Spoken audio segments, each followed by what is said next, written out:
Hello students, आज हम तुम्हें 10th क्लास का जो द्विघात समीकरण है क्वाड्रेटिक इक्वेशन उसे आज सोल्व करेंगे। लेकिन पहले हमें कुछ चीजें सीखनी जरूरी हैं। तो एक बात देखो कि ऐसा चर राशि हो कोई भी, चाहे x हो, y हो, चाहे z हो, जिसकी घात 2 हो वो द्विघात कहलाता है। जैसे x की पावर 2 है या y की पावर 2 है या z की पावर 2 है। अब एक अंतर देखो कि द्विघात बहुपद और द्विघात समीकरण में क्या डिफरेंस है। ये द्विघात बहुपद है जिसकी घात 2 है, ax² plus bx plus c। लेकिन अगर हमने यहाँ बीच में बराबर आ जाए, इधर अब 0 लिख रहा है या कोई और संख्या लिख रही है, लेकिन अगर बीच में बराबर है तो द्विघात समीकरण है, नहीं तो वो क्या है, बहुपद है, द्विघात बहुपद है। तो जैसे ये है 2x² प्लस 3x प्लस 5, ये द्विघात बहुपद है, 2 घात है और ये द्विघात समीकरण है। अब एक घात 2 है, भले चाहे वो 3 पद लिखे हों चाहे 2 पद लिखे हों, घात 2 होनी चाहिए, वो द्विघात बहुपद है। और ये इस बार मैंने यहाँ बराबर इधर लिखा है, ठीक है, तो ये भी क्या है, द्विघात समीकरण है। अब द्विघात समीकरण का जो मानक रूप है ये है ax² plus bx plus c बराबर 0।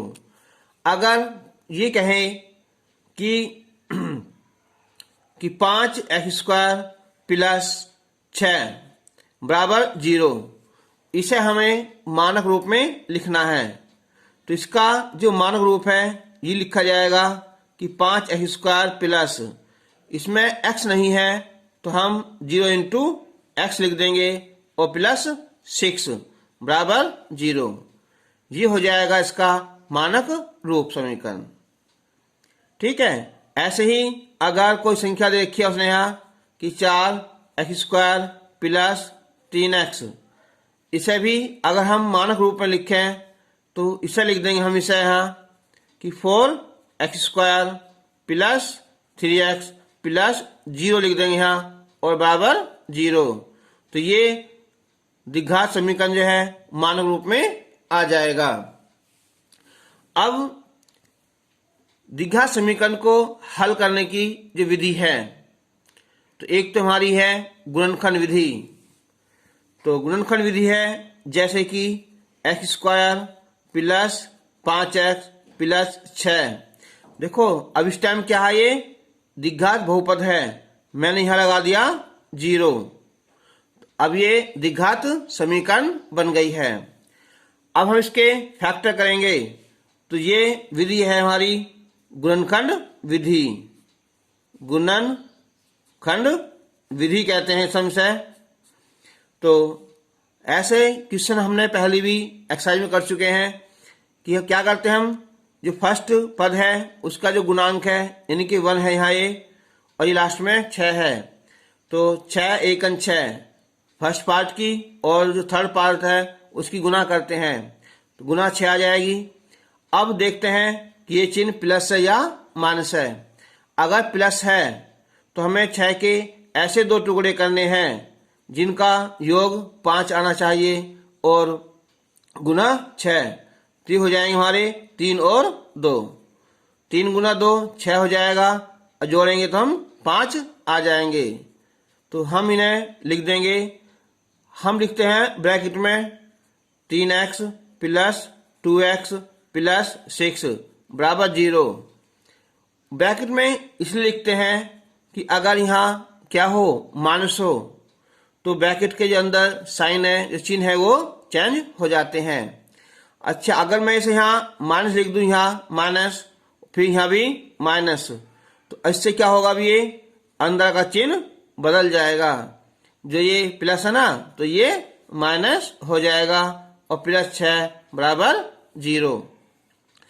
तो अब हम कॉमन निकालेंगे, इन दोनों में कॉमन x आ जाएगा, तो x माइनस 3, इन दोनों में 2 common, x minus plus minus 2 3 6। याद रखना कि हमारे दोनों जो कोष्टक हैं, जो ब्रैकेट हैं, बिल्कुल सेम होने जरूरी हैं। तो x माइनस 3 और ये x माइनस 2 बराबर 0। तो अब हम 2 हो गए यहाँ, x माइनस 3 को 0 लिखेंगे तो x वैल्यू 3 आ जाएगी, और x माइनस 2 0 करेंगे तो x वैल्यू 2 आ जाएगी। तो इसलिए x के 2 मान हो गए, 3 और 2।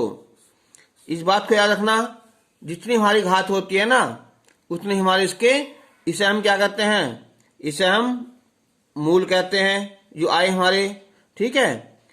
और या शून्य कह दो, ठीक है, या जीरोज कहते हैं ना, ठीक, जीरोज ये कह दो। बात एक दिनों की ये होते हैं। तो ये तो होता है हमारा गुणनखंड विधि। अगर हम इसी विधि को जो है पूर्ण वर्ग बनाकर करें, एक क्वेश्चन दे दिया यहां कि x square plus 6x plus 8 बराबर 0। ऐसा करना हमें यहां कि पूर्ण वर्ग बनाकर। हालांकि ऐसा लिखा नहीं आता, कभी कभी दे देते हैं कि इसे हमें पूर्ण वर्ग से ही करना है। अगर ऐसा लिखा आ गया तो हमें क्वेश्चन फिर वो पूर्ण वर्ग से ही करना है। भले चाहे हम ऐसा कर दें तो वो गलत माना जाएगा। कहते हैं कि अगर तुम्हारे पापा कहने लगे तुम्हारा स्कूल जो है वो पैदल जाना है, किसी बाइक से नहीं जाना, फिर तुम्हें पैदल जाना पड़ेगा। ये नहीं कि तुम साइकिल उठाई और या किसी साइकिल बैठ गए, ऐसा नहीं, पैदल। ऐसी ये है कि हमें करना है पूर्ण वर्ग बनाकर। तो इसमें क्या काम करते हैं, देखो सीखो ऐसी डायरेक्ट कि x स्क्वायर प्लस, अब जो संख्या होती है ना यहाँ, ये 6x है, उसका कर दो आधा, केवल गुणांक का। गुणांक 6 है ना, ये इसका आधा कर दो, और आधा करने के बाद में इसे कर दो वर्ग, और इसे हम फिर माइनस कर दो। जो प्लस करा हमने वही हमने माइनस कर दिया, और ये प्लस क्या है 8 बराबर 0। तो ये हो जाएगा x स्क्वायर प्लस 6x, भाग करोगे 2 3 6, 3 आ जाएगा, 3 का वर्ग, ये भी यहाँ 3 का वर्ग, और प्लस 8 बराबर 0। तो ये हो जाएगा a square plus b square plus 2ab, यानी कि ये हो जाएगा x प्लस 3 का वर्ग, ठीक है। और ये 3 का वर्ग क्या होता है यहाँ 9 प्लस 8 बराबर 0। तो x प्लस 3 का वर्ग, ये बचा 1 का वर्ग बराबर 0। इस बात को ध्यान रखना, ये यहाँ चिन्ह जो है ना वो माइनस का आना चाहिए। अगर ऐसा माइनस का नहीं आता तो क्या करते हैं हम, यहाँ जैसे हमने प्लस करा ना उतना ही माइनस करा, तो इस बात को हम बदल देते हैं, यहाँ शुरू में माइनस लगा देंगे और यहाँ प्लस कर देंगे, जिससे हमारा ये माइनस आ जाना चाहिए यहाँ। तो अब एक होती है आइडेंटिटी कि ए स्क्वायर माइनस बी स्क्वायर होता है कि ए प्लस बी और ए माइनस बी। तो ऐसी ये पूरा ए है और ये पूरा बी है। तो अब हम कहेंगे इसे कि x प्लस 3 प्लस 1 कर दिया और x प्लस 3 माइनस 1 कर दिया बराबर 0। तो ये हो जाएगा x प्लस 4 और ये हो जाएगा x प्लस 2 बराबर 0। तो जब हम x प्लस 4 को जो लिखेंगे तो x की वैल्यू आ जाएगी -4 और x प्लस 2 0, तो x बराबर -2। तो x की 2 वैल्यू हो गई -4 और -2, तो ये इसकी क्या हो गए, शून्य कह दो या मूल कह दो। तो अगर हम, चलो हमें यहाँ तो मान पता है, ऐसे है अगर समीकरण केवल ऐसे देखी हो कि ax square plus bx plus c बराबर 0, कि हमें इसे पूर्ण वर्ग बनाकर हल करना है। तो पहली बात तो देखो, जो यहाँ संख्या होती है ना, यह संख्या, यहाँ कोई संख्या नहीं होनी चाहिए, 1 से अलावा कोई संख्या नहीं होनी चाहिए, जो भी है उससे हम पहले भाग कर देंगे इसे। तो पहले हम इसे a से भाग कर देंगे, तो एक्स स्क्वायर आ जाएगा, और ये b बटे a x हो जाएगा, और ये c बटे a बराबर 0 हो जाएगा। अब हम बनाएंगे इसका पूर्ण वर्ग। तो मैंने बताया था कि जो यहाँ संख्या लिखी होती है उसका आधा करते हैं, यानी कि b बटे a का जो आधा करेंगे तो 2 से भाग कर देंगे, तो उसका वर्ग जोड़ देंगे और इसी के वर्ग को हम घटा देंगे, और प्लस जो आगे लिखा हुआ है उसे लिख देंगे बराबर 0। तो इससे क्या होगा, ये हमारा बन जाएगा यहाँ तक का पूर्ण वर्ग, यानी कि x का वर्ग है, और ये b बटे 2a का वर्ग हो जाएगा, और माइनस ये हो जाएगा यहाँ b स्क्वायर बटे 4a स्क्वायर और प्लस ca। अगर बैठ कर दूं यहाँ तो ये माइनस आ जाएगा। ठीक है, फिर हम सोल्व करके ये भी इसी तरह से हो जाएगा, यानी कि यहाँ माइनस आ जाएगा। ठीक है, तो ये हमारी गुणनखंड विधि है और ये पूर्ण वर्ग विधि है। तो याद रखना क्या करते हैं पूर्ण वर्ग में, कि जो भी हमारी जो x होती है ना घात, आधी घात होती है, उसका आधा करते हैं, उसके वर्ग को जोड़ देते हैं, उतना ही हम घटा देते हैं, जिससे हमारा पूर्ण वर्ग बन जाए।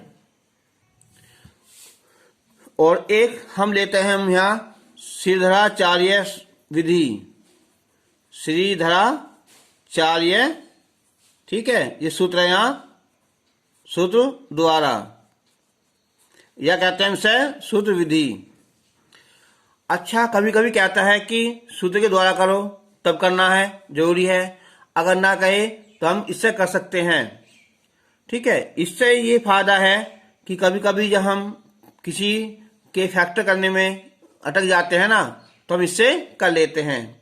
तो इसमें होता है, अगर कोई हमारी एक द्विघात समीकरण है, जैसे ax square plus bx plus c बराबर 0, तो अगर यह x है तो हम यहाँ x लिखेंगे, अगर यहाँ y है, सब जगह y है यहाँ, तो y लिखेंगे, जो संख्या होगी ना उसे हम यहाँ लिखते हैं।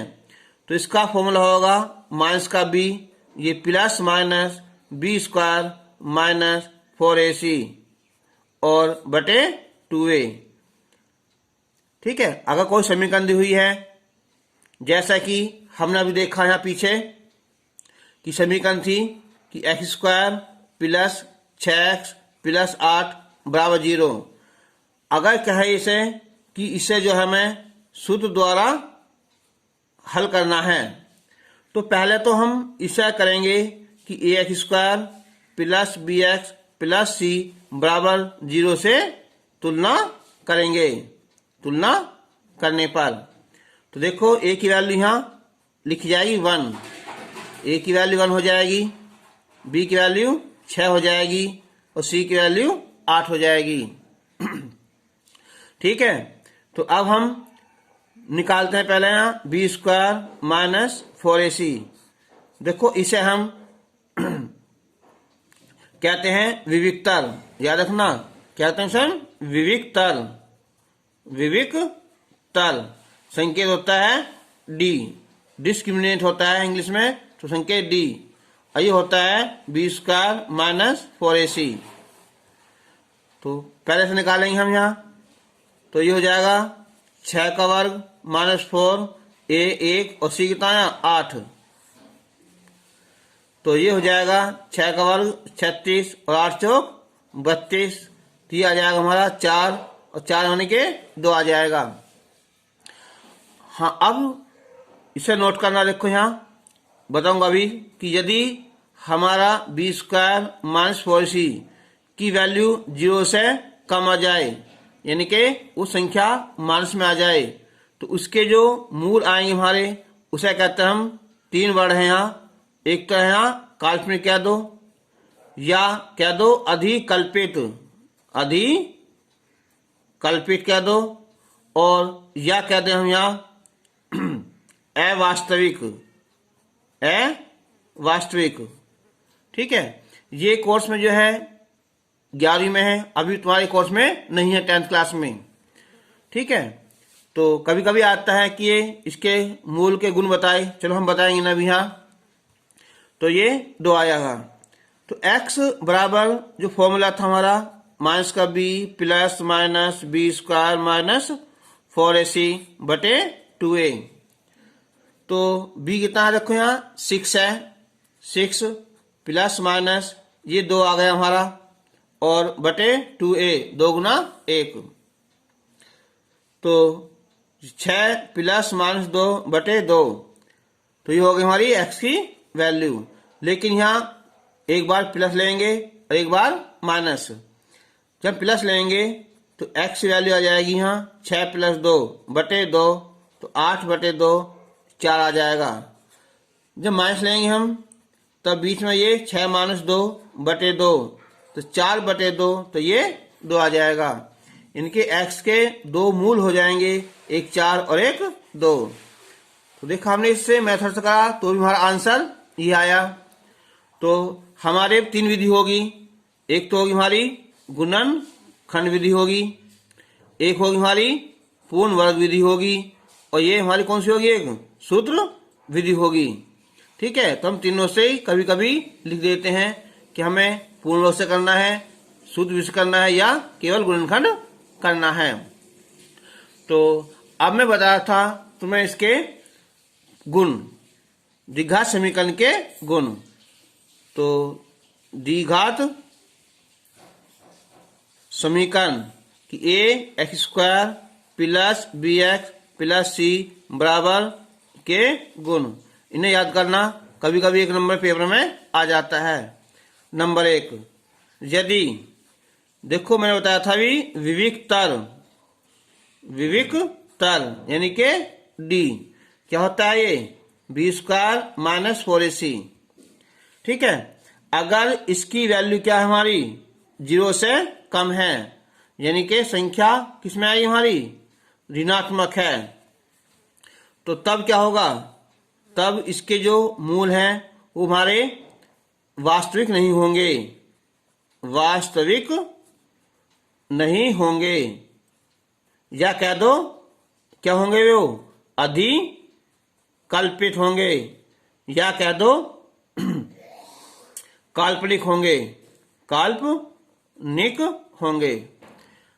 ठीक है। नंबर 2, यदि जो विविक्तर हमारा कि b² माइनस 4ac, इसकी वैल्यू क्या जाए 0 से बड़ी आ जाए, लेकिन वो क्या हो पूर्ण वर्ग न हो, तब क्या होगा, पूर्ण वर्ग मतलब वो वर्ग ना हो किसी का भी, तो तब हमारे जो मूल हैं वो वास्तविक होंगे, मूल वास्तविक होंगे और असमान होंगे। ठीक है, मूल वास्तविक असमान होंगे। और नंबर 3, इसे थोड़ा गौर से करना है, ये बहुत आता है कि यदि b² माइनस 4ac बराबर क्या हो, यहाँ देखो चलिए ऐसा करते हैं, पहले हम यहाँ बराबर 0 तो बड़ा हो और साथ में क्या हो, वो पूर्ण वर्ग भी हो। जैसे 1 आया, 4 आया, 9 आया, 16 आया, 25 आया, जो पूर्ण वर्ग भी हैं, तब क्या होगा, तब मूल वास्तविक होंगे और असमान होंगे। अब क्या हो गया, इनमें अंतर क्या है, एक अंतर दोनों में क्या है वो तो इसमें अगर ये पूर्ण वर्ग ना हो तब एक शब्द आता है हमारा अपरिमेय। ठीक है, इसमें, और इसमें क्या है, ये होंगे हमारे परिमेय होंगे। तो याद रखना, दोनों में पूर्ण वर्ग ना हो तो अपरिमेय है और पूर्ण वर्ग है तो वो परिमेय है।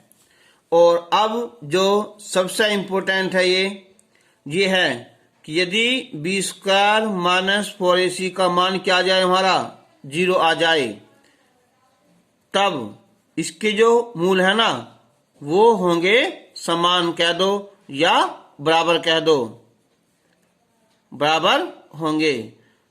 ठीक है, इसे याद रखना इसके। और अब एक बात देखा, जब इसका मान 0 से बड़ा है तो भी क्या था, यहाँ ये वास्तविक था, और बड़ा यहाँ भी है और पूर्ण वर्ग भी है तो भी क्या है, वो वास्तविक है। और अगर 0 है तो समानता है ही, और कैसे होंगे वे, वास्तविक होंगे, वास्तविक होंगे। तो इस बात को नोट करना।